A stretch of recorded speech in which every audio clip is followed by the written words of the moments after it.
Sog'lik inson uchun bebaho ne'mat. Shu ma'noda inson qadri ulug'lanadigan mamlakatimizda aholi sog'ligini muhofaza qilish maqsadida keng qamrovli tibbiy ko'riklarning tashkil etilayotgani xalqimiz uchun ayni muddao bo'lmoqda. Binobarin ana shunday xayrli tadbirlarning navbatdagisi Jizzax viloyat prokuraturasi tashabbusi bilan Mirzacho'l va Zardor tumanlarida o'tkazilib, ushbu chuqurlashtirilgan bepul tibbiy ko'rik davomida 18 yoshgacha bo'lgan bolalar qamrab olindi.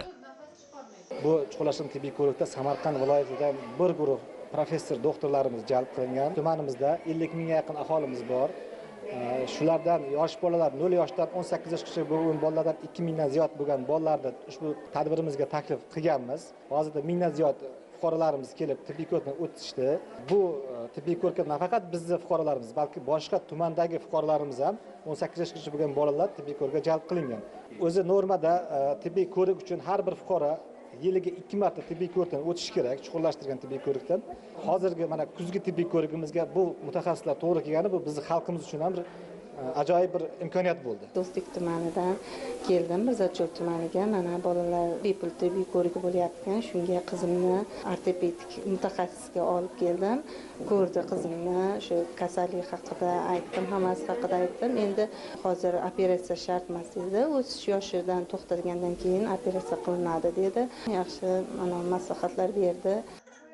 Samarqand bolalar xirurgiya ilmiy markazining nevrolog, bolalar xirurgi, yuz jag jarrohi, chaqaloqlar va ko'krak qafasi xirurgiyasi, pediatr, travmatolog, ortoped, kardiolog, urolog, ginekolog va ultratovush tekshiruv singari mutaxassisliklar bo'yicha malakali shifokorlar tomonidan tekshiruvdan o'tkazildi. Biz Paxtakor tumanidan Mirzacho'l tumanida bo'layotgan tibbiy ko'rikka keldik. Malakali vrachlar kelgan ekan. Ko'riklar yaxshi o'tdi. Qizimni olib kelgan edim. Umurtqasi bo'yicha davolanadi. Ko'riklar yaxshi o'tdi. Biza ko'nglimiz to'ldi, yaxshi hammasi. Shu Toshkentga borishimiz kerak edi. Uzog'imizni yaqin qilgan malakali vrachlarga ham rahmat. Darhaqiqat, Mirzacho'l tuman markaziy poliklinikasida o'tkazilgan tibbiy ko'rik orqali viloyatning Mirzacho'l, Paxtakor, Arnasoy, Do'stlik va Zafarobod tumanlaridagi chaqaloqlar, yosh bolalar va o'smir yoshidagi o'g'il-qizlarga tibbiy maslahatlar, zarur xizmatlar ko'rsatildi. Olisda joylashgan qishloq va mahallalar hamda qo'shni tumanlar fuqarolarining kelib ketishlari uchun esa maxsus avtotransport vositalari tashkil qilindi. Bu yerga 2 farzandimni olib keldim. Nevropatologga kirdim.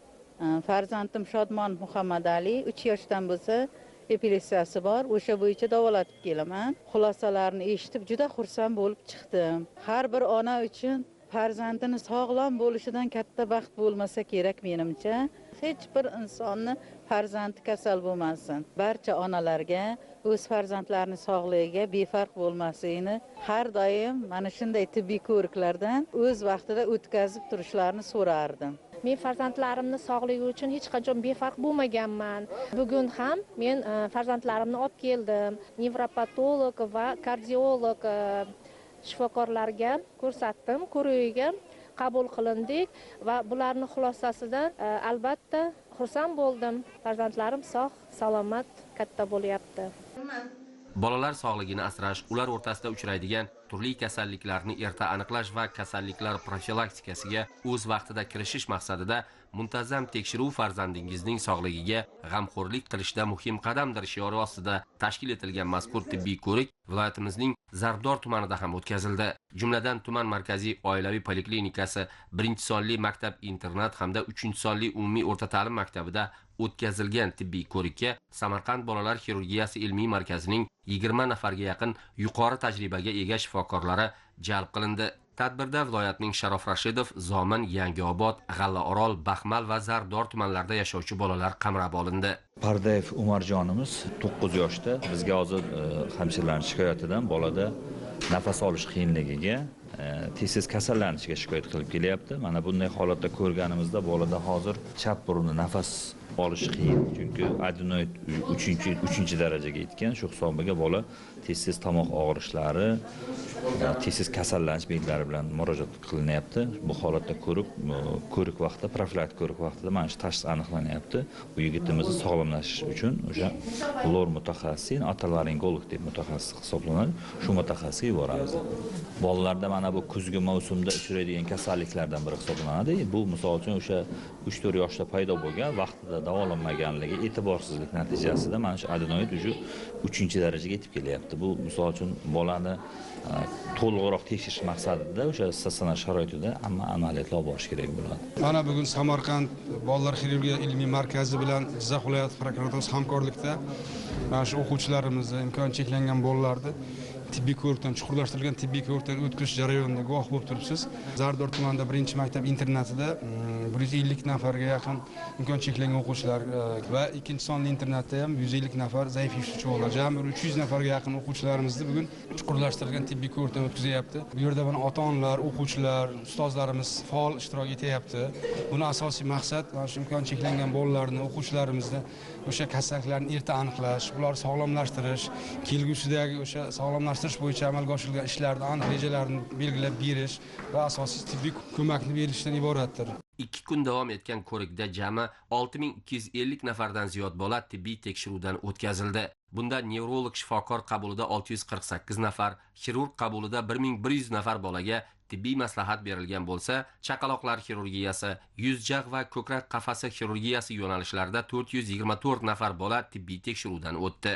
Shuningdek, urolog, ginekolog, pediatr, otolaringolog, kardiolog, travmatolog, ortoped, stomatolog, ultratovush tekshiruvlari 4100 nafarga yaqin bolada turli darajada xastalik simptomlari bor yo'qligi haqida aniq xulosaga kelish va lozim davo choralarini o'z vaqtida boshlash imkonini berdi.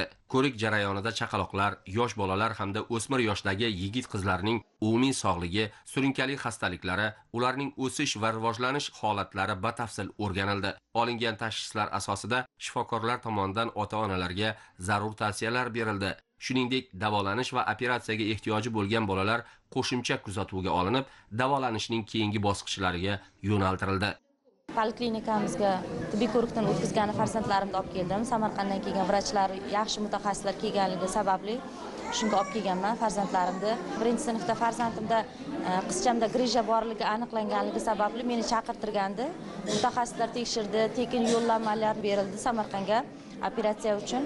O'shani eshitganligim sababli qolgan farzandlarimni ham tibbiy ko'rikdan o'tkazishga olib keldim. Prezidentimizga o'z minnatdorchiligimni bildiraman. Zardor tumani Yangi Hayot mahallasida yashayman. Bizga xabar berishdi. Mana kelib ko'rikdan o'tkazinglar, sizlarga tayyor sharoit deb, o'shaning uchun nevaralarimni olib keldim. Xudoga shukr, hozir 1-2 ta shifokorlar ko'rigiga kirdik. Juda yaxshi. Biz bundan mamnunmiz. Asosiysi bu ko'riklar hammasi tekin. Aslida shifokorlar ko'rigidan doimiy o'tib turish sog'likni muhofaza qilishning eng samarali va to'g'ri yo'li hisoblanadi. Yurtimizda aholini bepul tibbiy ko'rikdan o'tkazish amaliyotining muntazam yo'lga qo'yilgani esa aholi sog'ligini muhofaza qilish barobarida kasalliklar profilaktikasini kuchaytirish orqali yurtdoshlarimiz orasida uchraydigan turli kasalliklarni barvaqt aniqlash va oqibatlarini kamaytirishga xizmat qiladi.